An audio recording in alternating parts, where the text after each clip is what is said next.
Remember Tito Ortiz, the Huntington Beach bad boy? Well, legend or not, he's the king of MMA cringe lately. From announcing he wants to be a police officer to busting himself wide open hyping up crowds, the man is a walking meme. You won't believe this latest clip of Dana White just roasting the guy.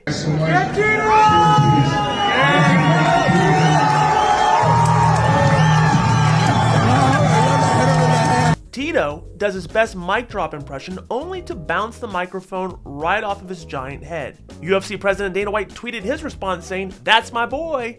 Clearly, this is a beef that'll never die and fans are here for it.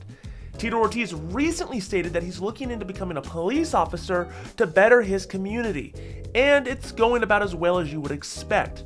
Ouch. But you know what? Some folks say Ortiz with a mic is scarier than Ortiz in the cage. Like he's the MMA version of Goldberg concussing himself on his entrance. But hey, at least he never fails from giving us some of the most hilarious content. So, sit back and enjoy just a few moments of Tito doing what Tito does best. Talking. I'm right about here. And on January 21st, Chael Sonnen is gonna get smashed as the way I do inside the cage.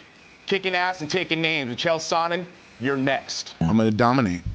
I expect no least than what I expect in my camp, what I've been doing in my camp. I wanna tell me what you see. Let's go ahead and see by the fight what you saw in the ring.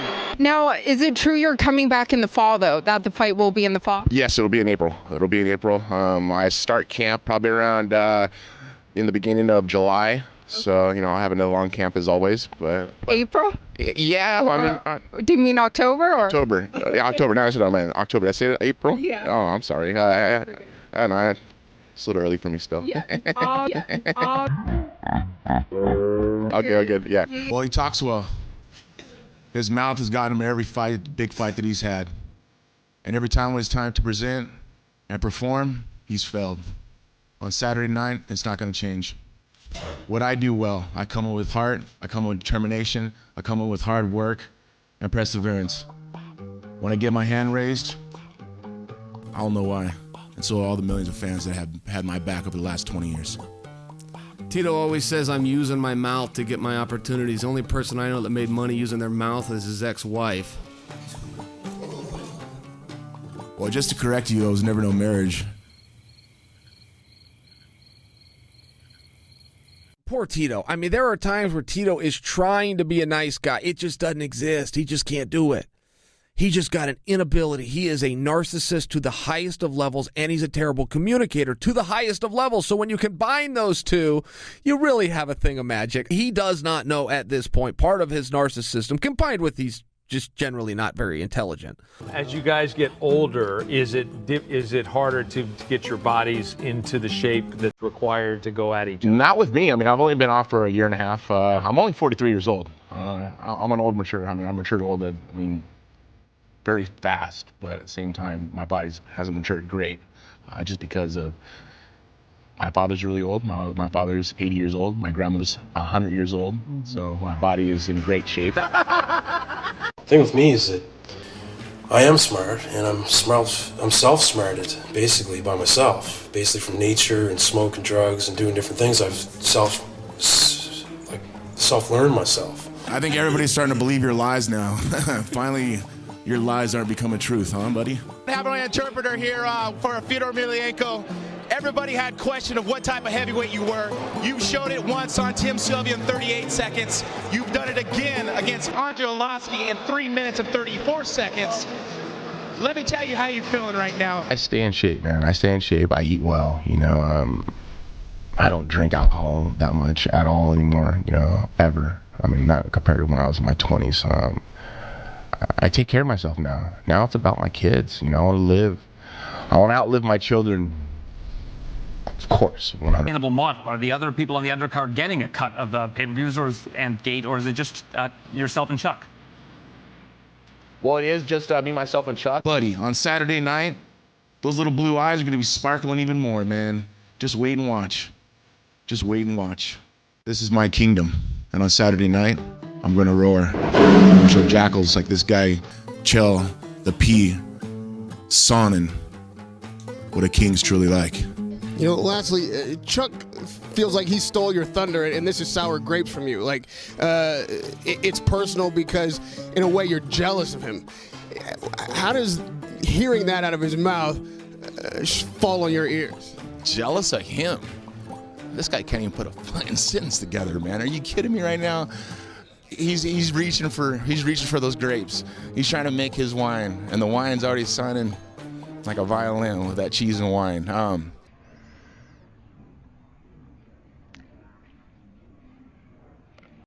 was listening to Christian Walken, little skit he did, and he talked about the lion, king of the jungle, this huge lion with a big giant mane in this hot, smothering weather in Africa. And the little small lions come up, kind of poke at him, bite on his ear, bite on his neck. The lioness comes over and bugs him. Then you got the jackals and the rest of the wilderness looking and seeing this lion's on that mountaintop. They come over and bother him. The jackals laugh at him. The hyenas laugh at him, nip at his toes. They eat all of his food, and they sit back. And they got jackals like this who think it's a comedy. Until one day he gets sick of it, and he attacks, and he shows to these people who the fucking king of the jungle is. And this little hyena, I'm gonna eat right through him. Speaking of Dana White, he was throwing shade at the recent Tom Brady roast.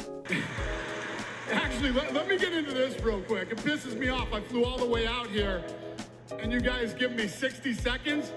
My name is Dana. Is that not trans enough for you liberal? No? All right. Tom, you played for the Patriots for so long that I was actually starting to feel like you were from Boston. Then I saw you run, and I was like, no, he's definitely from San Francisco.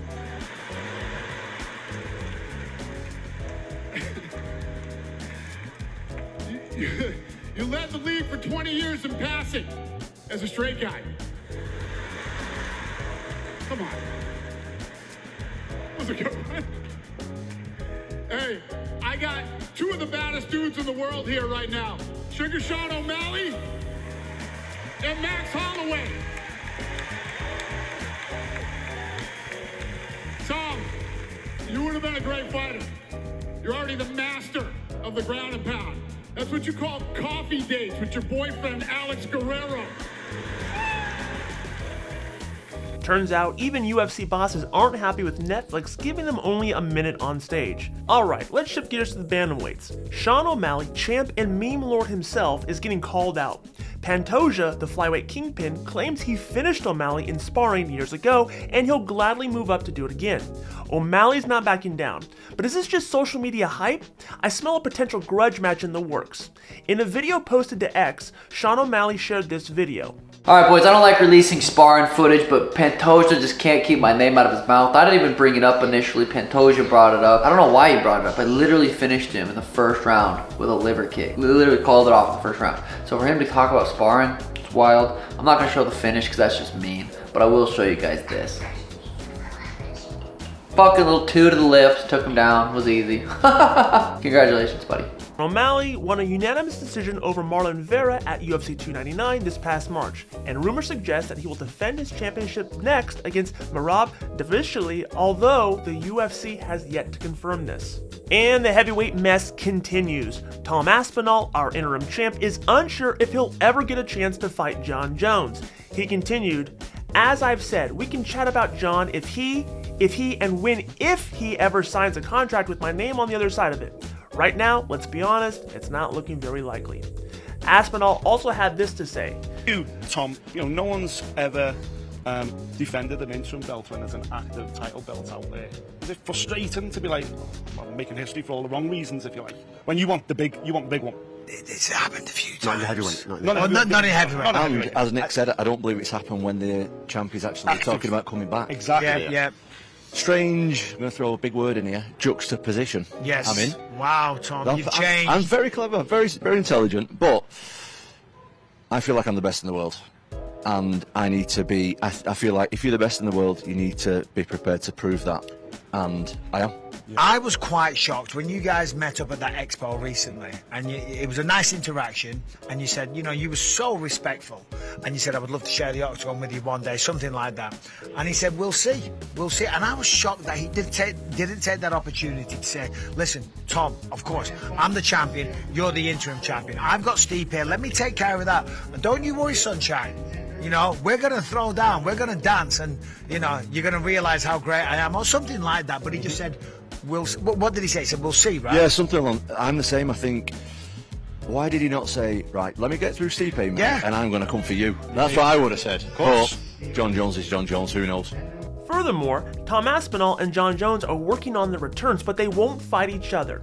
Aspinall is linked to a rematch with Curtis Blaydes in July, while Jones has pushed back on the idea of a fight in 2024 with Aspinall, even expressing his preference for a fight with Alex Pereira. It would not be an MMA drama roundup without Conor McGregor, would it? The guy goes on a PED-fueled rant against O'Malley and Ryan Garcia. Yes, the boxer. Seems McGregor forgets he and O'Malley share something in common, testing positive for the same banned substance. He said, I'm actually disgusted, McGregor wrote in a since-deleted tweet. This Austrian reminds me of Sean O'Malley. He was on that as well. I don't like this. I'll bust yous both up. Do yous want to spar? I will set flights right now for you both to do a full spar each. Hotel, Black Forge Inn, the lot. Let's spar, O'Malley and Garcia, the two little Austrian heads. I'll ride you both like yous are ostriches. O'Malley's comeback was hilarious. He's more amused than angry. Just another day in the world of Conor. Remind me of Jose and Conor. Yeah, that's crazy what Conor did to do. Well, yeah, fuck Conor. Oh, yeah. Yeah, fuck Conor, man.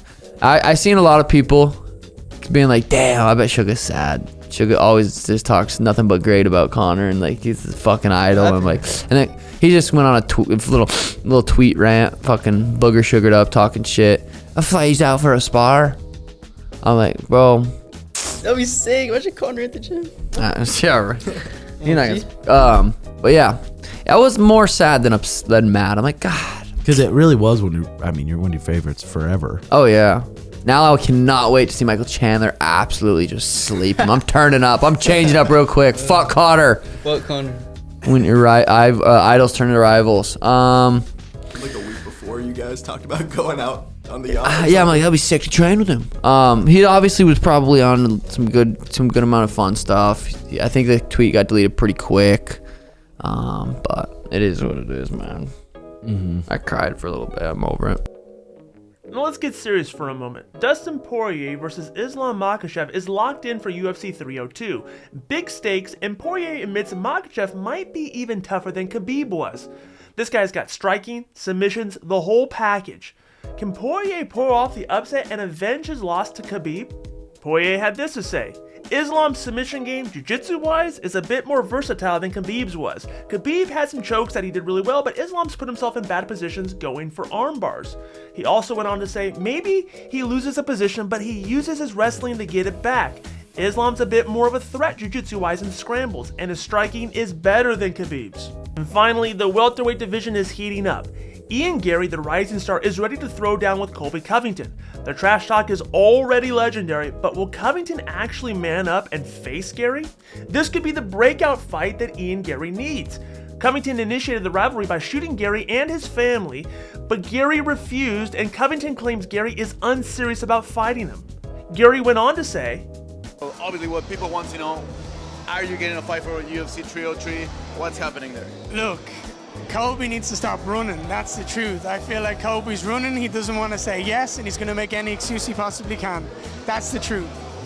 He's been a lot of coming and going in social media, but have you actually have an offer? Have you actually have a contract from the UFC to fight there against Colby? Yes, there's been offers. He hasn't said yes. All we're waiting on is Colby to say yes, and that's it. Then everything here finalized. But I fully believe that Colby is going to run, and he's not going to fight this fight.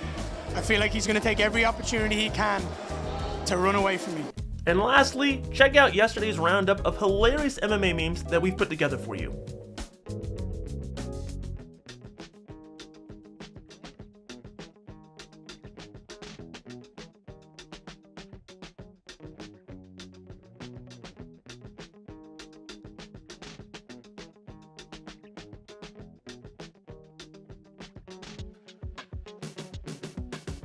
And that does it for today. Make sure you're subscribed to the channel, like this video, hit the bell notification to get notified every time we release a new news video. And in case you missed it, check out yesterday's news.